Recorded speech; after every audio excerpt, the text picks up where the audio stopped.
Welcome to Strategy and Tragedy, the top 20 UK business show for entrepreneurs. If you're thinking of starting your own business or you're in the early days with your own startup, then this is the place to be. If you're tuning back in, then a very warm welcome. I'm so happy to see you here. It honestly makes me so happy that you're tuning back in. It's not lost on me the amount of other podcasts and shows that are out there. So you listening in right now has not gone unnoticed. Now, gang, did you know that 65% of startups fail because of founder fallouts? I think that statistic is insane in the membrane. But honestly, I've been there myself and I've seen it happen with others. And it's such a shame. You could have a fantastic idea, you could have market, you could even have investment, and for it to all come crumbling down because of a co-founder fallout. So first and foremost, leave us a comment, drop me a note, give me a sign of life. Let us know privately if you feel more comfortable, if this resonates with you, if this is a topic that you've experienced yourself. And of course, do let us know what you think after the interview. Now, with all that in mind, I am so pleased to welcome my next guest, who is a conflict specialist. Nicole Posner is here to put an end to that statistic. She works with co-founders and conflict avoidant leaders, helping them to speak up calmly, confidently, and courageously in the moments that matter. She's also the creator of the Difficult Conversation Code and author of And Breathe, which we have a copy of here, which I feel calm just by the front cover. It honestly makes me feel nice and chill. So bang on with the artwork. Nicole, welcome to Strategy and Tragedy. Thank you. Now, actually, I listened to Alex Merry's interview. Yeah, actually, great one. And I saw on LinkedIn, he said you should never start the podcast interview with thanks for inviting me. So I'm going to be a bit alternative and go, I am very happy to be here, but sorry, Alex. I love it. Well, you've already made me happy by plugging another one of my interviews. So, gang, if you haven't already listened to that one, Alex Merry, we'll leave the direct link in the show notes. He is another specialist. So actually what we're doing here with the show is, for the listeners who have been with me from the very beginning, you'll know this, but started out interviewing founders, entrepreneurs, their stories. And now what I'm doing is peppering in these subject matter experts, such as yourself, with the whole conflict conversation. And Alex Merry is indeed another one of these specialists who specializes in public speaking. And I put him through the ringer with interviewing him, because one thing is coaching and advising others, but another is doing it himself. So that's a great one. I'm really glad you listened to that. Anyway, welcome. So, Nicole, 65% of startups fail because of founder fallout. That is insane. Why do you think that is? What's the most common causes that lead to this inevitable fallout? There are so many. Yeah, I bet. I think a lot of the problem starts at the very beginning because they don't do what I call co-founder dating. So there's a lot of matchmaking situations. They have a great idea, a great service. They want to get excited. They want to get it out there. But they don't actually give enough credence to the importance of their relationship. So that is the very big starting point, who they are as people. It's not just about what they're bringing to market. It's about them. And it's like I always say, when you meet someone, you have a new personal relationship. You don't just get married. You get to know them, you spend time with them, you understand their values, what's important to them. And that, I think, is the crucial link that's often missed in a lot of new co-founders when they start up. Just sticking with that one for a sec, sorry. Are there any practical frameworks, tools, or even give us kind of example questions? Because I think a lot of people might even struggle to know, like, how do I... Maybe they're lacking their own self-awareness. How do I get to know someone else better? I would always start with what's important to you, your values, who you are as a person, understanding where you come from, your environment, your likes, dislikes, even stupid things like when you sit and in an office environment, some people love having music on while they work. Some people hate it. So getting to actually understand who you are as people, how you might react in certain situations, under stress, under pressure, ask questions. Actually, if this happens, what's the likelihood you're going to react in this way? Or understanding, a classic is friends who co-found. Yeah. So you expect that might have been friends since you were this high or met at uni, whatever. There's an expectation that you are always going to agree on things because you spent your life doing things together. And I cannot tell you how many co-founders I've met who have fallen out with their best friend and lost the business because of it, because there's an expectation.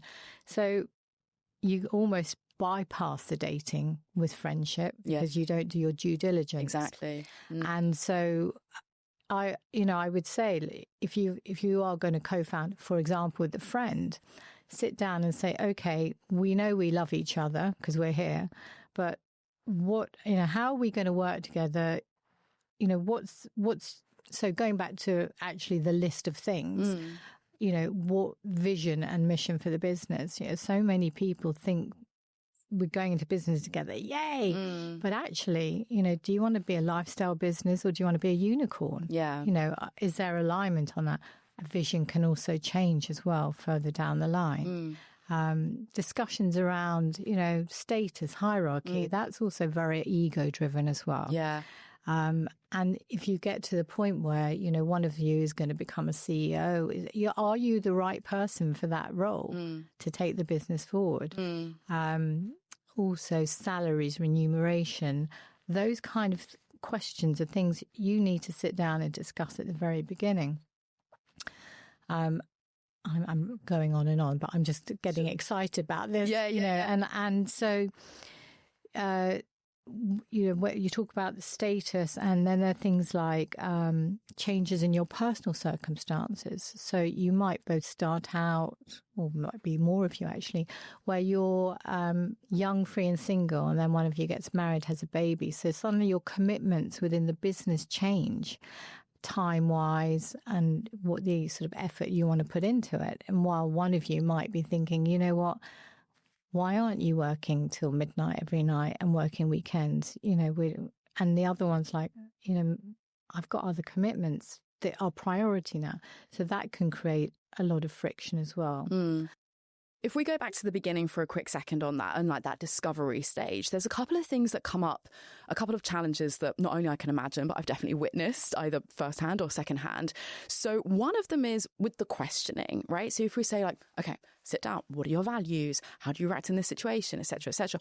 One of the problems with that, and this is definitely coming from my sort of marketing background as it relates to, customer interviews, is by simply asking a direct question doesn't always mean that you are going to get the honest and truthful answer. So sometimes there's a need to either ask things in a lateral kind of way, come at it from a different angle, or even put certain things to the test and just see how do you actually react in situations. Because, of course, stress can cloud the mind. I might say something about how I react in a situation, and that might be how I honestly do think of myself. But when it comes down to it, maybe I do act slightly differently, or maybe it's perceived differently by others. So what can you speak to, I guess, on those 2 points in terms of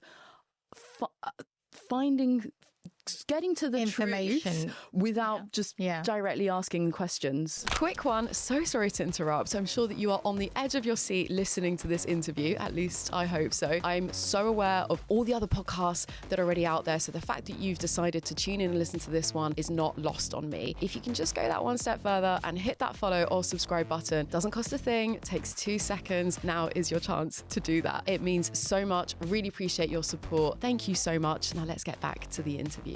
Do you know what I always say to people who are starting out? Spend time together. Yeah.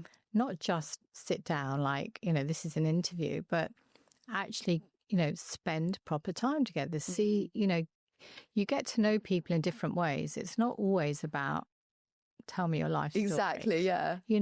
I was talking to a founder and I said to him, look, yes, you might have your list of questions, but actually go out for a few coffees with him, understand his environment, understand where he comes from, ask him about his family, because you get information from people, not just from direct questionings, but if I ask you about your background, yes, I might make a wrong assumption, of course, but that's going to give me a lot of information about who you are as a person, because the way you answer other questions is not necessarily, there might not be, so how do you act under pressure? Yeah, exactly. Yeah. So they might just start talking about family or a situation from a former, I don't know, situation in a work environment. Yeah. How did you handle that? Yeah.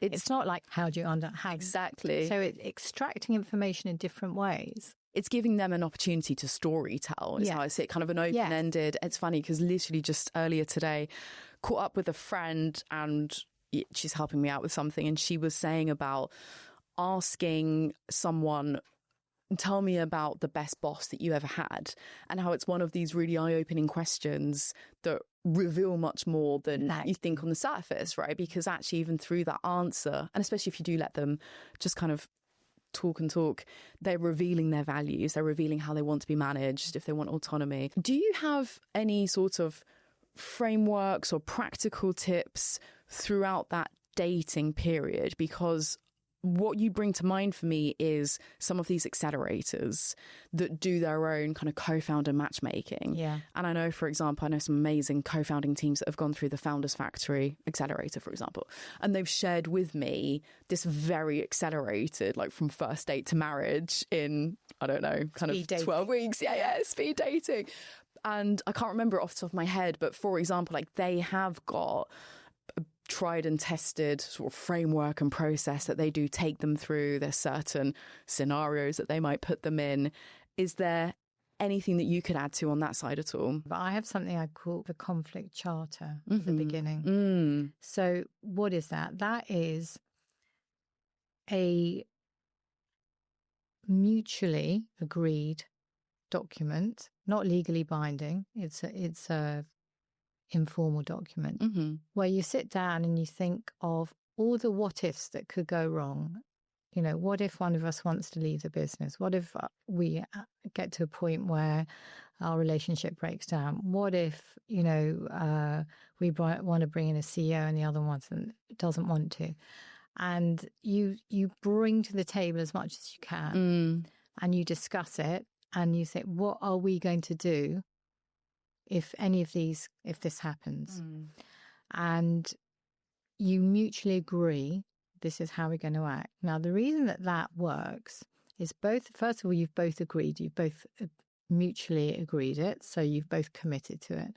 Secondly, if you get to the point further down the line when one of those situations actually materializes, you're reacting from a place of calm. Okay, you're not reacting. Your fight, flight, freeze response mechanism isn't kicking in where you suddenly want to go, okay, and also you've got something as backup to say, right, we are now going to do X, Y, Z.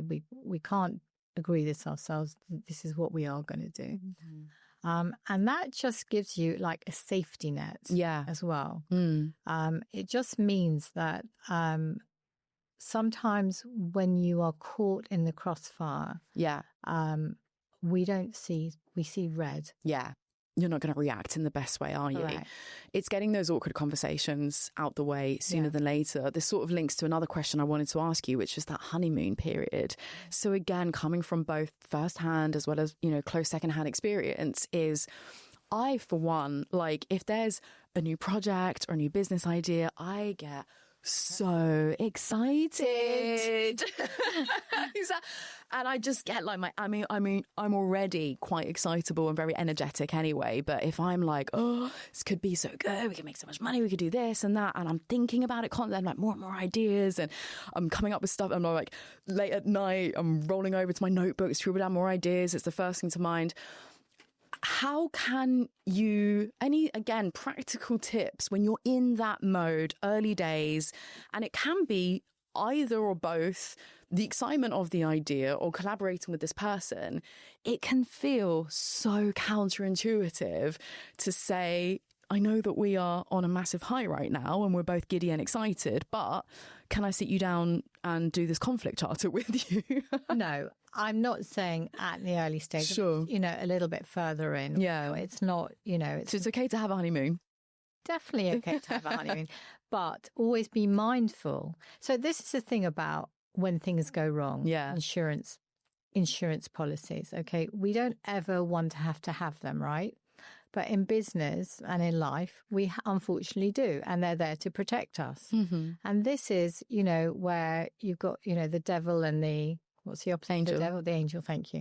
Here's the sort of the devil going excited, loving it. And it's sort of the angel sitting there going, just, let's take a minute. Exactly. Okay? There's nothing wrong with having excitement. Mm-hmm. That's what drives and motivates.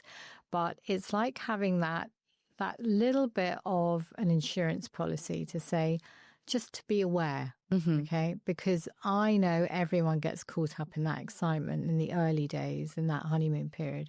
But you also, this is a business, and you also, you have insurance for all other areas of your business, right? This is just another one. And that is the problem why we have that statistic, because those 65%, they never think at the beginning that things are going to go wrong. Yeah, exactly. And so I guess what I'm trying to do is raise awareness to the fact that put an insurance policy in place at the beginning. Yeah. Yes, it sounds like everything's great. Okay, now we're going to do a conflict charter. Yeah. Yeah. Okay, not necessarily, but you get legal advice when you start a business up. This is sort of common sense advice, if you like. And I would also say, speak to those that have gone before you. Okay, you think that this is going to be amazing. It's bloody hard running a business. Okay, speak to. I could introduce you to hundreds of founders who have fallen out. Yeah. Okay. Who have spent years, in legal battles, in, losing their mind, losing family, losing sleep, losing everything because they got locked into the most awful situation. Oh, such a shame. Because they haven't done their due diligence at the beginning. It's so funny how the brain plays tricks on you, isn't it? It's kind of, I always draw the analogy between like business and babies, right? Where it's like you birth a business idea, you get excited, so you think about, and how quickly, as the female body can forget the pain of childbirth and labor. And it's kind of like that as well. It's like, it's not even on my radar to think about the failures and all the other people who have gone through this before, because you're just filled, again, it's like how that excitement can take over in those early days, how you're filled with optimism, and how you don't also want to feel like the one to bring the other side down either. Do you know, like I often think that sometimes I'd love to introduce new excited founders to a room full of founders who've gone through them right down. a reality check. That could be a good little kind of network business idea. They could have did it. Yeah. But that's funny. I remember I don't have enough fingers for the amount of conversations I've had when I've spoken to people about what I do, and they've said, I wish I met you 5 years ago. Yeah, and then they sit and they vomit out their story. And, it's like your heart goes out. Yeah. And they said, I wish I'd met you X years ago. Well, gang, this is exactly why I have Nicole on the show here. So I'm hoping that she's coming in at the early enough stage to help you guys out. I hope that this is the 5 years sooner point that we're already at. So again, gang, if you're going through this, if you've had experience, if you are dating a co-founder at the moment, do leave a comment, get involved in the conversation. So let's get back to the top causes. So we started off with basically not getting it right in the very beginning. So we talked a lot about that in terms of dating, just to summarize sort of the key points, just spending time with each other. After the excitement dies down a little bit, come together for an informal conflict charter. Any other tips? Culture. Culture feeds into so many areas of the business. So yes, it does come down to, your values, but, understanding your business. You've got to walk and talk values and whatever. And so many, again, founders I speak to, I say, what have you thought about the culture? What's important to you as a business? They go, no. we'll talk about that later. Like, no. Because that feeds into so much into who you hire. A lot of misaligned hires. Yeah. The way you communicate, the way, how you deal with stuff. So that's one thing I would. That's a great one you bring up. And the problem with that is I think the term culture, is just so nebulous. It's so it's super important, but it's intangible. It's hard to kind of quantify, to codify. I guess this is where your values kind of come in.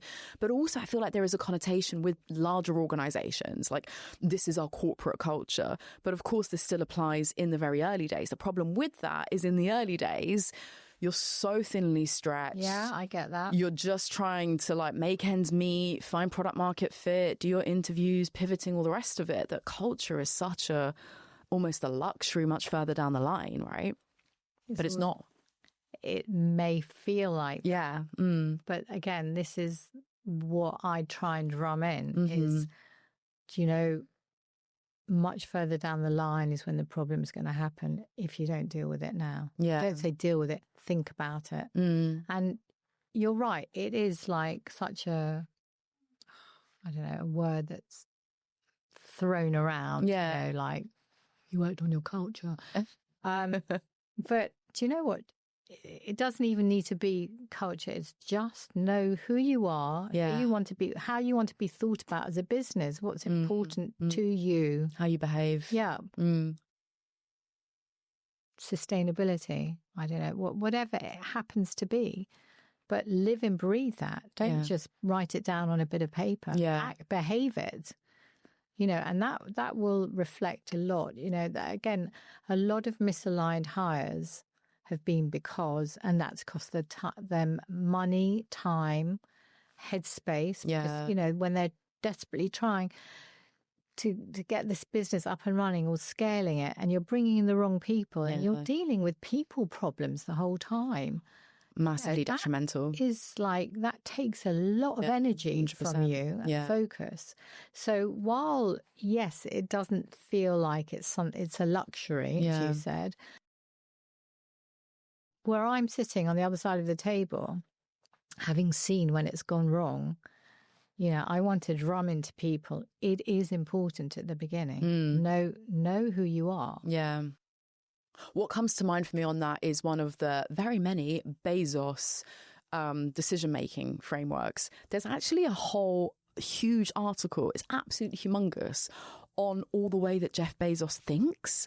And it goes on and on and on with principles and frameworks and guidance. This is where you so often cite like the way Bezos runs meetings and the way he makes decisions and everything else. It's absolutely insane. I don't think anyone else can like hold a flame to Jeff in that regard. But one of these thousands of frameworks is the urgent, important quadrant. So what's urgent, not important, what's important, not urgent, etc., etc. And it feels like that as well. It feels like what you're saying is your culture in the early days, even if it is just you and your co-founder or a very, very small team getting started, it's important. It doesn't feel urgent in the moment, but it is still important. And I think what you sort of take the pressure off there as well is like, don't deal with it, but think about it.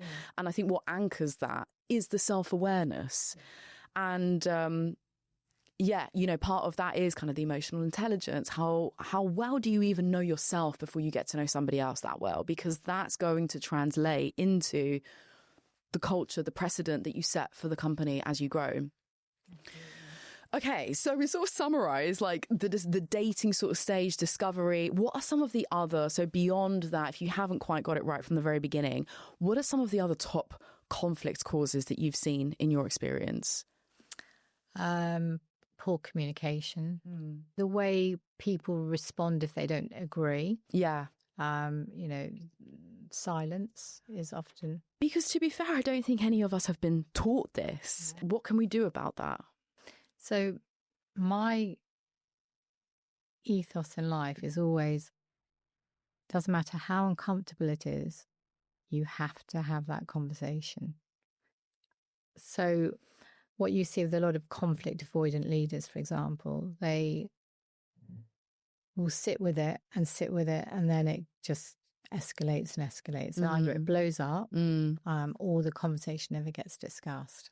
So I always work first with the mindset behind it. I have to have this conversation. How am I going to have it? And I have a little framework called use a map. So work on your mindset first. So before a difficult conversation, we often go into sort of freeze mode. God, I've got to have this conversation. I feel sick. Oh my God, it's going to become a screaming match, or I'm not going to be able to say what I want, and they're so much better at saying things than me and whatever. So you can never have a decent conversation when you're in that frame of mind. So I would say, first of all, work on that. Do anything that's going to calm you down. Now, everyone, that will be different. It will be go for a run, go for a walk, phone a friend, listen to a great podcast, read a book, I don't know, go for a cycle, meditate, whatever, listen to music, podcast, whatever. Moving your body is a good one because you just get the energy out. Yeah, It's got somewhere to go. So, don't ever start one of these conversations when you are feeling... Okay, second is always have a goal. So know what you want to achieve. That's the A. Always know what you want to get from this conversation. If you don't agree with someone, okay, what do you want from that conversation as the end result? Just to say, I want you to agree with me, or I want an apology from you because that hurt me, or I want understanding from this conversation, or that's your goal. Know what you want to achieve. And then P, what everyone will often forget, not everyone, that's a huge generalization, a lot of people forget, is plan. Plan what you want to go, plan what you want to go and say, because it gives you, the confidence, and sometimes we get sidetracked, we go off topic, whatever. So if you've planned it out, you think, right, I want to bring this up. This is the reason why I want to bring it up. This is what I'd like back, or this is what I'd like to change, or these are the points that I think are important to this. Do it in a note form, do it in bullet points, or if you've got a great memory, but pre-plan it. Because when we're in the throes of a difficult conversation, we get derailed. Yeah. And, the fight, flight, freeze, things like cortisol levels go through the roof. We sort of forget what we want to say. So that's what I would say, use a map before you have a difficult conversation. Yeah, that's super helpful. Yeah, I love all those practical tips and tricks. Why does this subject interest you so much? Why is the whole topic of conflict so important? I just love the psychology of conflict. I love people's behaviours. I love understanding what drives people. I love understanding why the sort of the red mist comes down, people react, or they dig their heels in. I just find people fascinating. Yeah. You must not be conflict avoidant yourself then, or is that a common misconception? I can be. Because do you know what's funny, actually? Full circle. Do you know what? Just going back to Alex Merry, who you called out from the very beginning, that's another really interesting example where he hates public speaking. Yeah. It's so funny, but that's almost his story, is how he's been able... how he's a better educator in that sense, because he's his own personal, he's had to overcome it. So I'm actually not surprised. It's just a common misconception. And the same with Lauren Curry, I had on here as well, who's kind of confidence queen. And it's again that common misconception of like, she must be super confident. She's like, actually, no. Like, this is like the plot twist. So what's your plot twist here? So the interesting thing is we react... The way we react in conflict is different depending on who the conflict is. So with my husband, if you're watching... Shout out, Mr. Posner. Don't listen, because you'll know my secrets now. So, for example, there are certain things that will trigger me, say with my husband. I will react in a certain way to him. And then there are some... The point about how we react in conflict is there's always... a fear behind it. Okay, so what am I losing from this if I react in a certain way? So the conflict avoiders, or the people who shy away from conflict, there is, what am I going to lose? Am I going to lose my voice? Am I going to lose my reputation? Am I going to lose my voice? Am I going to lose full stop? Yeah. So we do behave differently depending who it's with, or maybe your, I don't know, sibling or whatever, you might just react completely different. For sure, yeah. But if you're having a conflict with a co-founder or business partner, again, there is something at stake behind this conversation. So we will react differently. Yeah. I can't actually remember what the original question was to this, but why you care so much about it, and if you're conflict avoidant or not. Yeah, definitely. So in certain situations, I will be, yes, definitely. Do you struggle more with that being an expert in this space and you recognize, oh, I'm doing this myself? How hard is it to take your own medicine? I have to pause. I have to stop and think, right, what would I say to my clients in these situations? I have to pull myself back in. I have to do that a lot as well. I'm like, I give advice all the time. I have to take it myself. Don't we? Yeah. Best advice. Not exactly. Do as I say, not as I do. Exactly. Yeah. But I do know that I guess the difference for me is, and I would hope any expert in whatever field they are, is you have the knowledge to know, yes, I am conflict avoidant, but this is what I have to do. Whereas a lot of conflict avoidant leaders don't have that. Yeah, exactly. I sit and I think, right, what would I say to Steph in this situation? Yeah. And given your interest in the psychology behind it, what can you share lifting the hood on that? Like, I guess the flight, what is it? The flight, fight, freeze, which actually, again, Alex Murray, I can't believe how much we're citing Alex Murray in this episode, but he shared 2 more. I never even realised. It's not just those 3. He said there's actually 5 Fs. The other 2, see if you know.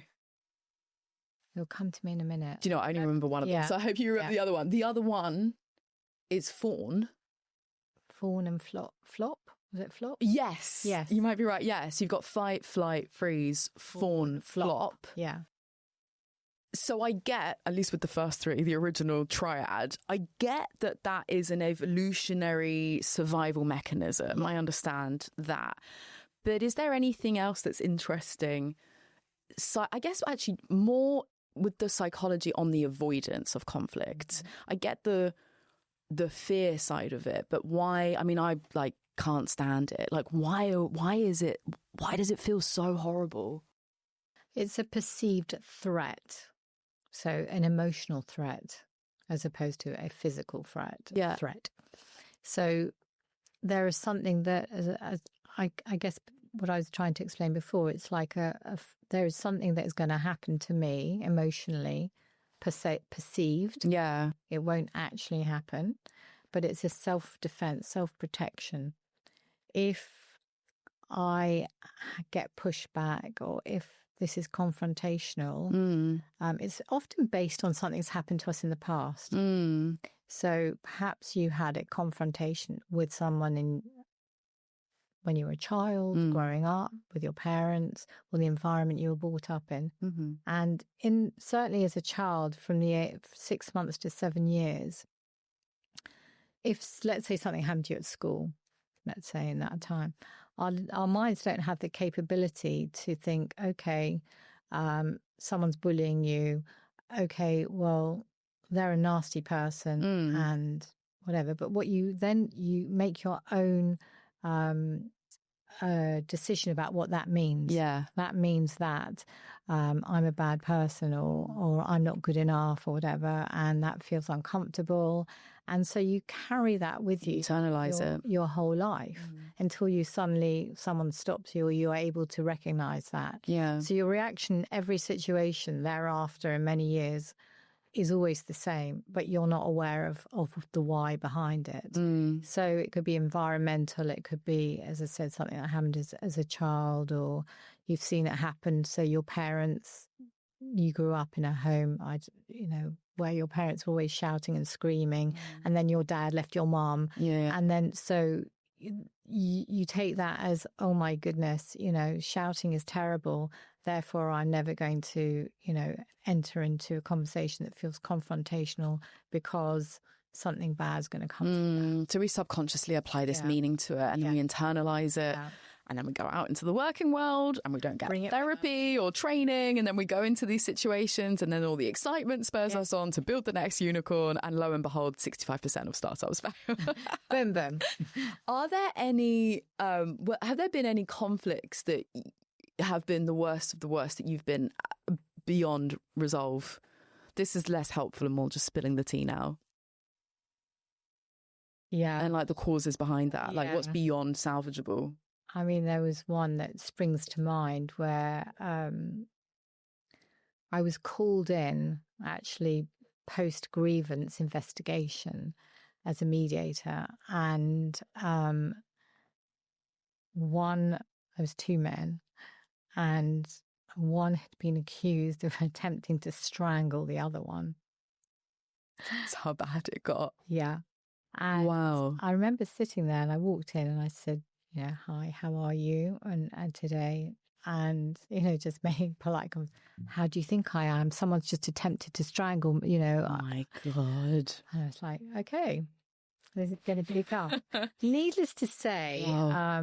you know, it didn't go very well. There was a lot going on there. But interestingly, okay, so there's a lot of issues. I think that I don't want to label it him, but there was obviously a lot going on for him in other things. Yeah. Sounds like it. Got a lot going on. And the guy who apparently, you know, did the strangling, you could see his frustration over the behaviour of, you know, I don't know if it ever happened or not. We'll never know. But what was the most interesting was the manager of these two guys. When I spoke to him beforehand, he said, I'm around all afternoon, you know, if you need me. And suddenly, you know, halfway through the mediation, I said to them both, you know, how do you feel if we bring your manager in? Because he's quite integral in all of this. Nowhere to be seen. He'd done a runner for the afternoon. And I realised that he was part of the reason that they were in this mess, because he wouldn't, not able to take care of the situation. Yeah. And that is the problem with a lot of, you know, new managers. You don't get the training. Yeah. They might be promoted into a role. Yeah, yeah. Not specifically co-founder or founder related, but, you know, certainly within a corporate situation. They don't have skills to do that.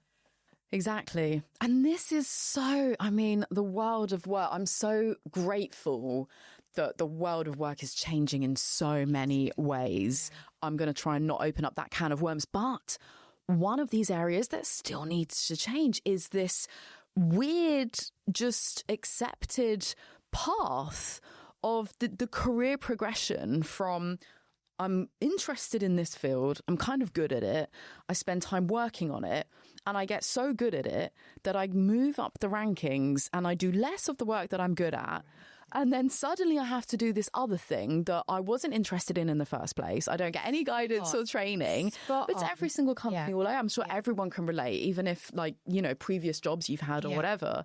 It's insane. Yeah. It's absolutely insane. Yeah, absolutely spot on.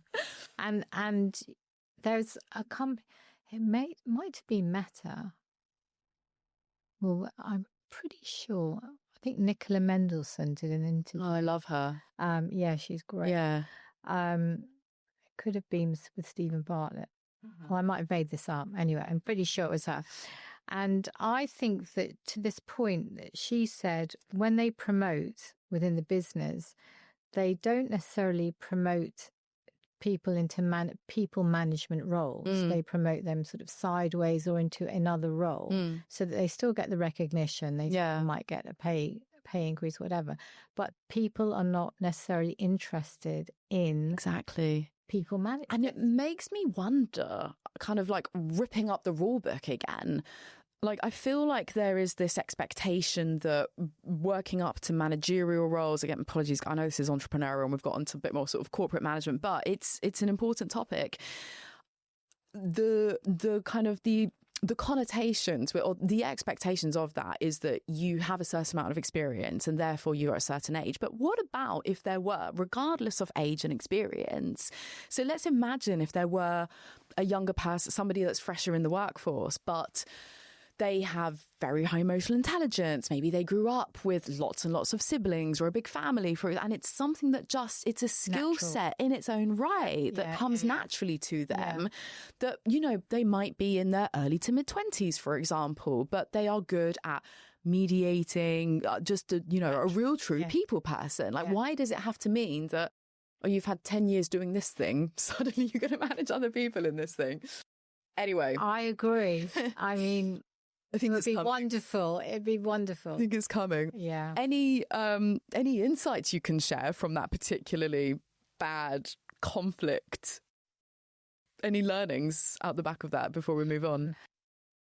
No, I mean, the management side of it, I guess, is the main learning. Beating my head against a brick wall. I mean, that's kind of why I stopped mediating, one of the reasons, and frustration, because I felt that it was all very well me going in and dealing with the conflict. As you know, that one, it wasn't a successful one, as it happens. Yeah. But going in and dealing with it and walking away, but the problems are still fundamentally there. And I'm all about making proper, making proper change. And if the leadership, problems are systemic of the leadership. Yeah, 100%. So I always, I then trained to be an executive conflict coach to work with leaders to help them stop all the stuff that went on there. Stop the fish rotting from the head. Yeah, because I was just like, this is... You have to want it as well. Like, I can imagine some leaders being a bit dismissive maybe, or kind of like, oh, this is just, these misbehaving employees or whatever. So you've got to be helpful and willing and open in the process, right? And recognise that you might be part. Yes. Pride must get in the way of that so much as well. That must be difficult for them to admit sometimes. And lack of awareness on the fact that they are creating this chaos. Yeah. Sometimes something's got to happen there needs to be a catalyst sometimes, right? Either it's bad enough or it's just happened enough times that make you think, maybe it's me. I'm the problem. Common denominator here, yeah. I don't know, though. There's a few individuals that come to mind and I'm like, I don't know if you'll ever realise. I think you're taking that to the grave, which you just have to walk away from, don't you? Anyway, at least another couple of quick questions as well. One other, who knew there was so much to talk about on conflict? I feel like we could definitely keep going. But I don't know if you're familiar with the graph. I don't know what the name is, but it basically, if you imagine kind of starting on a straight line, a big dip and then a big kind of curve upwards, where it's basically the dynamics of team kind of formation. And it starts out with team forming and then storming, which is the dip, and then norming before you get to performing. Yeah. Forming, storming, norming, performing. And the idea is that you have to go through that process to get to a high performing team. So again, sort of bring it much more back to like startups here as well, right? We're forming an early team. What's your take on getting to the storming phase as quickly as possible before you can get, like, is that a necessary evil that you just have to go through and the sooner you can do it, the better? Or do you think that's unnecessary? What's your take on it? I think it's unnecessary. Okay, good. I'm glad to hear that. Yeah. That's me being conflict avoidant because I don't want to. No. But that is the concept here, is that the sooner you get through that, the better you'll be. The same as with relationships, right? Like, have you had your first argument in the first few months? Oh, I think I would reword it. Okay, I think the important thing is the ability to create enough of a safe space that people can say what they want to do. Say what they need to say. So that's, the storming. So learn how to have honest, direct conversations, but learn how to do it in a respectful way. So you create the culture where it's safe to speak up and say what you need to do, but you also create the culture where you do that respectfully. And, conflict can also be good, because out of bad things get better. 100%. If managed the right way. Yeah. So there's a lot of negative connotation to conflict, but that doesn't have to be the case all the time. That's a really refreshing take. I love that.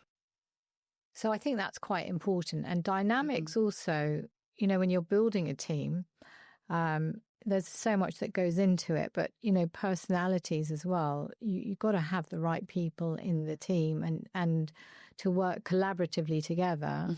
You've got to, yes, there will be those times when people get on and, that can nurture creativity and innovation as well. Because it's good to have differences of opinion, and that can create different viewpoints, and take something to a different level or different direction. 100%, yeah. But you've got to listen and be open to other people's perspectives as well. So within that dynamic, I would say that you don't have to go through that up and down curve like you described, but what you do need to do is learn how, as a business, as a team, set the precedent before you start. Going back to culture, I want you to say bring to the table. If you don't agree with me, that's fine. Yeah. Please tell me and explain why. I want to know if I'm doing it wrong. If you think your idea is perhaps could work better, brilliant. Yeah. We're all in this together. We've got the same goal, but let's do it in the right way. I love that. A lot of it is about putting the ego to one side, isn't it? And again, this is the leadership of saying, like, especially if you've casted a team around you of people who are subject matter experts, who know their stuff better than you. It's like, I want to be proven wrong. You might have a better idea. The other thing that came to mind, people pleasing. I love this refreshing take on how conflict doesn't need to be negative, because what you bring to mind for me there as well is how the people pleasing and keeping the peace can be a short-term gain for long-term pain, because again, to your point, you're not being your authentic self, you're letting something fester, you're not nipping it in the bud, and for the wider good, you might actually have, a better way of doing things. You need to have that openness and comfort to do it. Yeah. What are some of, I guess this is maybe my penultimate question here as we start wrapping, what are some of the consequences of sitting on problems? So again, being a conflict avoidant leader, co-founder, give us a little bit more encouragement as to what will happen if you don't bring these things to the table. So either they escalate an issue, it just sits and festers, it never goes away. Don't mean to be a spoil everyone's misconception. Debbie Downer. Yeah. But they never go away on their own. They don't. So you either they fester and then they blow up. So from a business point of view, and it creates bottlenecks, and it slows down decision making, and it fractures relationships. And what happens is, personally, on yourself, you carry stuff with you. You think you might not, but you do. You go home, you churn it over. Yeah. You talk about it all night with your family or your partner. So it eats away at you. So it's going to affect your own mental health. But within the business, if it just sits there, you might skim over the surface and going to people pleasers as well. What they often do is they'll just sort of put sticky plaster on it. Exactly. Just, brush it under the carpet. But let me tell you, it always pops up, rears its ugly head and comes back again. So, and then also your to your point as well about mirroring behaviors, if you are that person where you avoid conflict, everyone's going to do that in the business. They're going to see it's not safe to say what I need to say. Yeah. It's not safe to address a problem. So that's further motivation for co-founders, isn't it? It's almost, again, that parent analogy I always make, which is if you're not doing it for yourself, do it to model it for others. Correct. This is a very, very basic, simplistic question, but I do want to just go back to any specific, wording, phrases. Again, like I was saying with almost like how to say no. It sounds very basic, but what could somebody say if they're kind of sat on something's kind of festering and it feels like, it'd just be so much easier just to avoid it, water under the bridge. But what could we say? What could they put into a message? What could be the first words out of their mouth on a phone call? Give us a bit of that direction. Mama Posner, we need help. Here she is. What do we say? The first thing is, can I talk to you about something? Which induces anxiety in anyone. I think, oh my God, it's going to be something bad. Okay, but it's direct. Now the other person knows you have to have a conversation. How else are you going to start it without saying, there's something that's been worrying, or something that's been worrying me, or something that's concerning me. Yeah. I talk to you about it. Yeah. I need to have a conversation with you is, I guess for a more confident person. But if you're a real people pleaser or conflict avoidant, start with me. It's something that's really worrying me or upsetting me.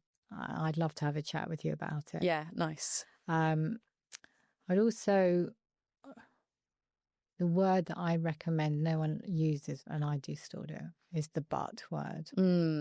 So if you're having that difficult conversation and you've put your point to me and I just respond with, yes, but, that is just going to trigger. Immediately defensive. Yeah. Because what that implies is you have not listened to anything I've just said. Yeah. So I have a little framework that I talk about, which is called the traffic light framework. So if you're in, I know actually you did ask how do you start the conversation or whatever, but it brings me back to the yes but thing, which is if you need to have a difficult conversation and you want to get your point across and you keep getting a rebuttal back, whatever, stop. That's your red light. Okay, you stop. You let the other person speak. Let them say whatever they need to do. Even if you're like, you're like, it's on the tip of your tongue. Just hold back. Don't interrupt. Don't do the faces and the body language, because that's a communication as well. Okay, that's like you're doing now. You just listen. When they have said their bit, you then go to amber, which is, okay, I've heard you've said, blah, blah, blah, blah, blah. I hear you.